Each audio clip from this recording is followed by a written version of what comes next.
دائما ابدا على حبيبك خير الخلق كلهم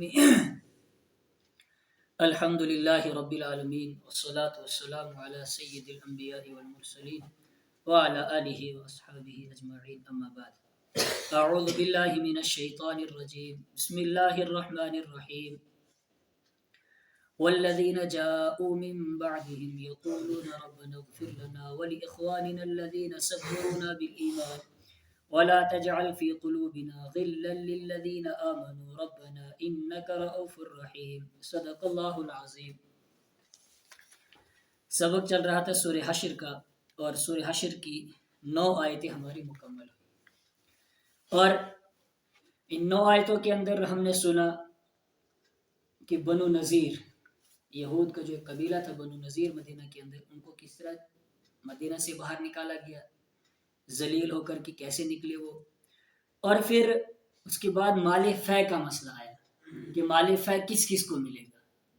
تو فرمایا کہ وہ اللہ کے رسول کے اختیار میں ہے، وہ جس کو چاہیں وہ دے سکتے ہیں۔ ان میں فرمایا تھا پھر رسول کے لیے ہے ولی ذی القربہ، رسول صلی اللہ علیہ وسلم کے قریبی رشتہ داروں کے لیے ہے، اور یتیموں کے لیے، مسکینوں کے لیے، اور وابن السبیل، اور مسافروں کے لیے۔ ان میں سے جس کو ضرورت ہوگی، تو سب کو ضرورت ہوتی ہے، جس کو ضرورت ہوگی، تو یہ چیزیں شرط ہیں کہ قریبی رشتہ دار ہونا چاہیے، یتیم ہونا چاہیے، مسکین ہونا چاہیے، اور جو ہے مسافر ہونا چاہیے، ان کو مال فے ملے گا۔ پھر فرمایا للفقراء المہاجرین الذین اخرجوا من دیارہم، ان مہاجر کے لیے بھی، حاجت مند مہاجروں کے لیے بھی ہے کہ جن کو ان کے گھروں سے نکالا گیا، اور نکالا بھی کس لیے؟ یبتغون فضلا من اللہ ورضوانہ۔ غلطی کیا کی تھی انہوں نے؟ غلطی یہی کی تھی کہ وہ اللہ اور اس کے رسول کو مانتے تھے، تو وہ نکلے تلاش کر رہے تھے اللہ کے فضل کو اور اللہ کی خوشنودی کو، اور اللہ اور اس کے رسول کی مدد کرتے ہیں۔ اور پھر فرمایا والذین تبوؤا الدار والایمان، اور ان کو مال فے ملے گا کہ جنہوں نے ٹھکانہ بنایا تھا دار کو، ایمان کو، یا گھر میں ایمان میں جنہوں نے ٹھکانہ بنایا تھا، یعنی مہاجر انصار جو ہیں ان کو۔ اور پھر فرمایا تھا کہ ان کی صفت بیان کی تھی کہ یحبون من ہاجر الیہم، جو ان کی طرف ہجرت کر کے آتا ہے۔ دنیا والوں کا دستور تو یہ ہے کہ دنیا والوں کے پاس اگر کوئی دوسرے ملک کا یا دوسرے پردیش کا کوئی آدمی ان کے پاس آتا ہے، اور دوسرے گاؤں سے وہاں آتا ہے ان کے پاس روزی کمانے کے لیے، تو وہ اس کو باہر نکالتے ہیں کہ یہ ہماری معیشت کو برباد کر رہا ہے، ہماری روزی روٹی پر لات مارنے کے لیے آگے ہے۔ لیکن انصار کا کیا صفت بیان کی؟ یحبون من ہاجر الیہم، جو ان کے پاس ہجرت کر کے آتا ہے ان سے محبت کرتے ہیں، ان کو اپنے گلے سے لگاتے ہیں، ان کو باہر نہیں نکالتے ہیں۔ ولا یجدون فی صدورہم حاجۃ مما اوتوا ویؤثرون علی انفسہم، اور جو ان کے پاس آتا ہے باہر سے تو اس کے ساتھ کیا کرتے ہیں؟ پھر ایثار کا معاملہ کرتے ہیں۔ کیا مطلب؟ یعنی جس چیز کی ان کو خود ضرورت ہوتی ہے، اشد ضرورت ہوتی ہے، لیکن اس کے باوجود وہ اس چیز کو کیا کرتے ہیں؟ اس چیز پر اپنے آپ پر دوسروں کو کیا کرتے ہیں؟ ترجیح دیتے ہیں۔ اور پھر فرمایا جا رہا ہے کہ اور کس کو ملے گا مال فے؟ والذین جاءوا من بعدهم یقولون ربنا اغفر لنا ولاخواننا الذین سبقونا بالایمان، اور مال فے ان لوگوں کے لیے ہے جاءوا من بعدهم، جو ان کے بعد آئے، ان کے بعد صحابہ کرام کے بعد آئیں گے۔ یقولون، اور وہ کہتے ہیں ربنا، اے ہمارے رب، اغفر لنا، ہمارے لیے مغفرت کر، ولاخواننا الذین، اور ہمارے ان بھائیوں کے لیے مغفرت کر، الذین سبقونا بالایمان، جو ہم سے پہلے گزر گئے، بالایمان، ایمان کے ساتھ۔ کیا مطلب اس کا؟ مطلب اس کا یہ ہے مال فے جو ہمیں ملا، مال فے جو ملا ہے وہ کس کے صدقے میں ملا ہے؟ صحابہ کرام کے صدقے میں ملا ہے۔ کس کے صدقے میں ملا ہے؟ صحابہ کرام کے صدقے میں ملا ہے۔ اب مال فے ملنے کے لیے شرط یہ ہے کہ ہمیں صحابہ کرام سے کیا رکھنی ہے؟ محبت رکھنی ہے۔ جو انسان صحابہ کرام سے کیا رکھے گا؟ محبت رکھے گا، ان کو مال فے ملے گا، اور جو صحابہ کرام سے محبت نہیں رکھے گا اس کو مال فے نہیں ملے گا۔ ولا تجعل فی قلوبنا، اور مت بنا تو ہمارے دلوں میں غلن، کسی قسم کی کھوٹ، للذین آمنوا، ان لوگوں کے لیے جو ایمان لائے۔ دوسری بات یہ بتائی، ایک تو صحابہ کرام سے کیا رکھتا ہو؟ محبت رکھتا ہو، اور ان کے لیے کیا کرتا ہو؟ دعائیں کرتا ہو۔ اور دوسری چیز بتا دی کہ سارے ایمان والوں کا خیر خواہ ہونا چاہیے۔ کیا ہونا چاہیے؟ سارے ایمان والوں کا خیر خواہ ہونا چاہیے۔ ربنا، اے ہمارے رب، انک، بے شک تو، رؤوف، بہت نرمی کرنے والا ہے، رحیم، مہربانی کرنے والا ہے۔ الم تر الی الذین نافقوا، کیا تو نے نہیں دیکھا ہے قرآن پڑھنے والے، الی الذین، ان لوگوں کی طرف، نافقوا، جنہوں نے منافقت اختیار کی. کیا مطلب؟ دیکھو پیچھے جب بنو نذیر کو آپ صلی اللہ علیہ وسلم نے ایک پیغام بھیجا تھا کہ اب تمہیں 10 دن کی مہلت دی جاتی ہے اور تم یہاں سے مدینہ چھوڑ کے کہیں نکل جاؤ، اور اگر تم نہیں نکلے تو 10 دن کے بعد اگر تم یہیں رہے تو تمہارے ساتھ کیا کی جائے گی؟ جنگ کی جائے گی. ان کے پاس عبداللہ بن ابی منافقین کا سردار گیا تھا اور اس نے کیا کہا تھا کہ تمہیں یہاں سے نکلنے کی ضرورت نہیں ہے، میرے پاس ایک جماعت ہے جو ڈٹ کر کے کیا کرے گی؟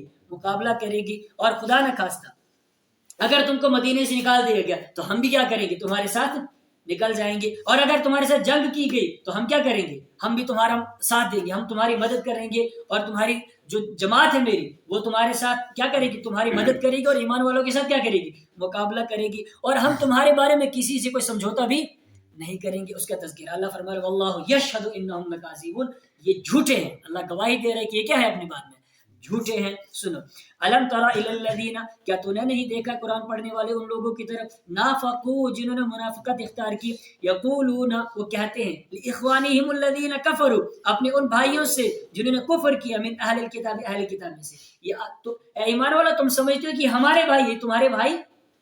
منافق بظاہر تو ایمان منہ سے تو کہتا ہے کہ میں مسلمان ہوں اور دل سے مسلمان نہیں ہوتا ہے. ایمان والا سمجھتے یہ کیا ہمارا ہے، یہ بھائی. اللہ فرما رہی ہے تمہارے بھائی نہیں ہے، کن کے بھائی ہیں؟ یہ ان کے بھائی ہیں جن کے ساتھ یہ کیا کرتے ہیں؟ دوستیاں لگاتے ہیں. لیکن اصل بات یہ ہے کہ ما ہم منکم ولا منہم، نہ یہ تم میں سے اور نہ ان میں سے ہے، نہ یہ تمہارے ساتھ ہے اور نہ ان کے ساتھ ہے. لئن اخرجتم، وہ عبداللہ بن ابی کہہ رہا تھا، لئن اخرجتم، اگر تم کو نکالا گیا، لنخرجن معکم، اور ضرور بھی ضرور ہم تمہارے ساتھ نکل جائیں گے. ولا نطیع، اور ہم بات نہیں مانیں گے، فیکم، تمہارے بارے میں، احدا، کسی کی، ابدا، کبھی بھی. یعنی ہم کسی کے ساتھ تمہارے بارے میں کچھ سمجھوتا نہیں کریں گے. وَإِن قُوتِلْتُمْ، اور اگر تمہارے ساتھ جنگ کی گئی، لَنَنْصُرَنَّكُمْ، ضرور بھی ضرور ہم تمہاری کیا کریں گے؟ مدد کریں گے. اور اللہ فرما رہا ہے واللہ یشہد انہم لکاذبون، اللہ گواہی دے رہا ہے، انہم لکاذبون، یہ کیا ہے؟ یہ جھوٹے ہیں. لئن اخرجوا، اللہ تعالیٰ پیشن گوئی دے رہا ہے، پیشن گوئی فرما رہا ہے. لئن اخرجوا، اگر ان کو نکالا گیا، لا یخرجون معهم، وہ ان کے ساتھ نہیں نکلیں گے. عبداللہ بن ابی منافق کہہ رہا ہے نا یہودیوں سے، بنو نذیر سے، اگر تمہیں یہاں سے نکال دیا گیا مدینہ سے تو ہم بھی تمہارے ساتھ نکل جائیں گے. اللہ فرما رہا ہے لا یخرجون معهم، اگر ان بنو نذیر کو یہاں سے نکالا گیا، لا یخرجون معهم، یہ منافق ان کے ساتھ نہیں نکلیں گے.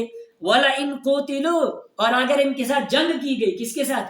بنو نذیر کے ساتھ اگر جنگ کی گئی، لا ينصرونهم، یہ منافق ان کی مدد نہیں کریں گے. وَلَئِن نَصَرُوهُمْ، مان لیا اگر وہ مدد کے لیے آ بھی گئے، کون؟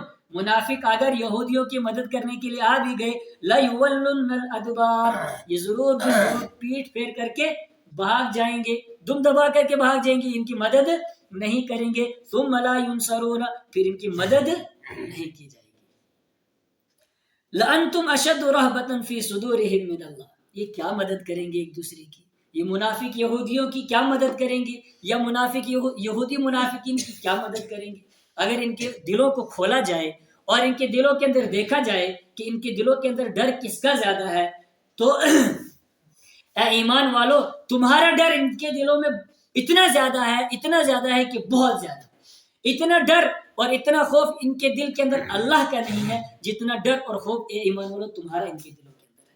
یعنی جتنا یہ تم سے ڈرتے ہیں اتنا یہ اللہ سے نہیں ڈرتے. ایمان والو تمہارا ڈر ان کے دلوں کے اندر تھا، ہے اور قیامت تک رہے گا بھی. انتم اشد، ضرور انتم، تم اے ایمان والو، اشد، زیادہ سخت ہو، رہبتن، ڈر کے اعتبار سے، خوف کے اعتبار سے، فی صدورہم، ان کے دلوں میں، من اللہ، اللہ کے مقابلے. اگر ان کے دلوں کو کھولا جائے اور دیکھا جائے تو آپ کو نظر لگے گا کہ ایمان والوں کا ڈر ان کے دلوں میں زیادہ ہے، اللہ کا ڈر اتنا نہیں ہے. ایسی وجہ کیا ہے؟ کیا اس کی وجہ بیان فرمائی، ذالک بانہم قوم لا یفقہون، یہ بات اس وجہ سے ہے کہ ایسے لوگ ہیں لا یفقہون، جو سمجھداری سے کام نہیں لیتے، سمجھتے ہی نہیں ہیں. حالانکہ ایمان والوں کے ساتھ جنگ ہوگی، مر جائیں گے، بس جان چھوٹی، لیکن ان کو یہ پتہ نہیں کہ مرنے کے بعد پھر جانا کس کے پاس ہے؟ اللہ کے پاس جانا ہے. جب اللہ کے پاس جانا ہے تو پھر اللہ کے پاس جا کر کے جواب بھی دینا ہے.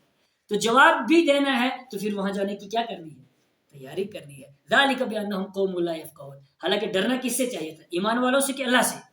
اللہ سے ڈرنا چاہیے تھا، لیکن اللہ سے ڈرتے نہیں ہے. کیوں نہیں ڈرتے اللہ سے؟ بانہم قوم لا یفقہون، یہ ایسے لوگ ہیں جو سمجھداری سے کام نہیں لیتے. لا یقاتلونکم جمیعا، وہ جنگ نہیں کریں گے تمہارے ساتھ جمیعا سارے کے سارے، یعنی ایک ساتھ مل کر کے جنگ نہیں کریں گے. الا فی قری محصنۃ، مگر قلعہ بند بستیوں میں، یعنی قلعے کے دروازے بند کر کے اور پھر دیواروں کے پیچھے چھپ کر کے پھر کیا کرتے ہیں؟ یہ تیر چلاتے ہیں تمہارے اوپر. او من وراء جدر، یا دیواروں کے پیچھے چھپ جاتے ہیں. باسہم بینہم شدید، ایمان والو تم سمجھتے ہو کہ سارے ایک ساتھ مل گئے ہیں، اکٹھے ہو گئے ہیں، اب ہماری خیر نہیں؟ فرمایا نہ، لا باسہم بینہم شدید، ان کی جنگ آپس میں بڑی سخت ہے، آپس میں ان کی جنگ بڑی سخت ہے. ایک پارٹی کا لیڈر کہتا ہے کہ ایک پارٹی کہتی ہے ہمارے آدمی کو لیڈر بناؤ، دوسری پارٹی کہتی ہے کہ ہمارے آدمی کو کیا کرو؟ لیڈر بناؤ. تحسبهم جميعا، تم سمجھتے ہو ان کو جمیعاً سب کے سب، تم ان کو سمجھتے ہو کہ سارے کے سارے مل گئے ہیں. مشرک بھی ایک ساتھ ہو گئے، منافق بھی ایک ساتھ ہو گئے، یہودی بھی ایک ساتھ ہو گئے، عیسائی بھی ایک ساتھ ہو گئے. تم سمجھتے ہو کہ اب یہ مل گئے ہیں، اب ان کی طاقت بہت بڑھ گئی ہے، اب یہ بہت زیادہ کیا ہو گئے ہیں؟ مضبوط ہو گئے ہیں. تم سمجھتے ہو کہ سارے کے سارے اکٹھے ہو گئے. اللہ فرما رہا ہے وَقُلُوبُهُمْ شَتَّى، بظاہر تو لگ رہا ہے کہ یہ ملے ہوئے ہیں، کفر بھی ملا ہوا ہے، منافقت بھی ملی ہوئی ہے، یہودیت بھی ملی ہوئی ہے، اور عیسائیت بھی ملی ہوئی ہے، سارے کے سارے ملے ہوئے ہیں. وَقُلُوبُهُمْ شَتَّى، اور ان کے دلوں کا حال یہ ہے کہ قلوبہم شتیٰ، ان کے دل جدا جدا ہے، ان کے دل ایک ساتھ نہیں ہے. ایک کے دل میں کچھ چل رہا ہے اور دوسرے کے دل کے اندر کچھ اور پلاننگ چل رہی ہے. ذالک بانہم قوم لا یعقلون، یہ بات اس وجہ سے ہے کہ ایسے لوگ ہیں لا یعقلون، جو سمجھداری سے کام نہیں لیتے ہیں. اللہ رب العزت مجھے بھی اور آپ کو بھی کلام اللہ، اپنے کلام کو سمجھنے کی توفیق عطا فرمائے. وآخر دعوانا ان الحمد للہ.